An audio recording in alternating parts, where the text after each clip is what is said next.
Saya tidak mengatakan bahwa arahnya sistem proporsional tertutup, tidak, bahwa sedang ada gugatan terhadap ketentuan sistem pemilu proporsional terbuka di Mahkamah Konstitusi. Itu kan kemungkinannya dua, dikabulkan dan ditolak. Kalau dikabulkan berarti kan arahnya tertutup, kalau ditolak kan masih tetap terbuka.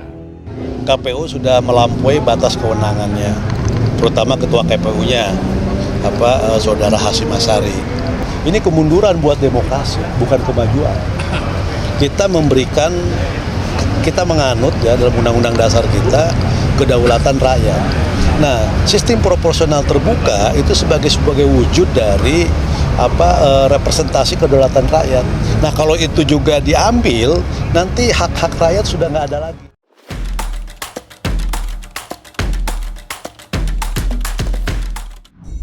Sistem daftar calon tertutup kemungkinan akan dijalankan kembali di pemilihan umum 2024. Ketua Komisi Pemilihan Umum Hasyim Asyari mengatakan, sistem tersebut sedang disidangkan di Mahkamah Konstitusi, jelasnya di kantor KPU RI, Jakarta, Kamis 29 Desember.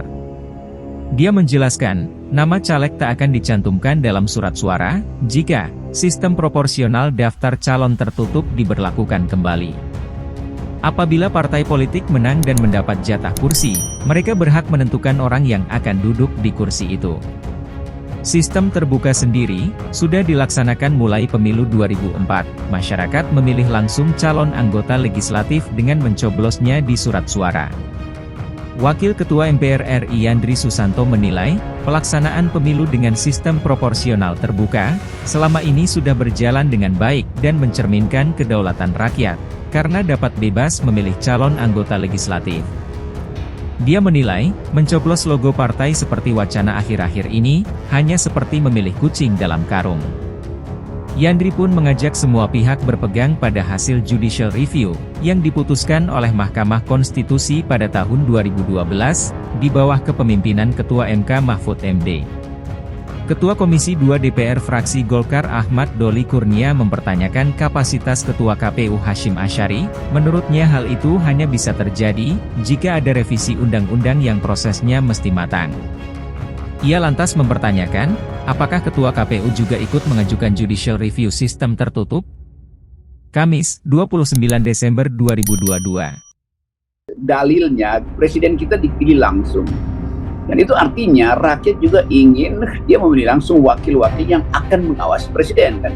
Kan kalau kita lihat sistem politik presidensial, artinya kita memilih dua lembaga, presiden dan yang akan mengawasi presiden.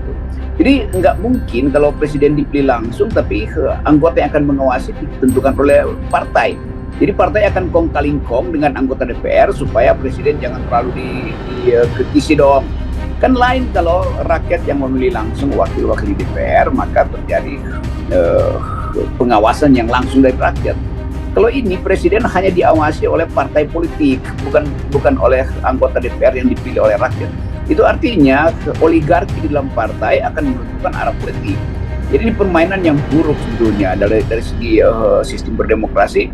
Itu artinya kekuasaan ketua partai aja menentukan siapa yang boleh jadi anggota DPR tuh. Dan kita nggak tahu itu, kita milih kucing dalam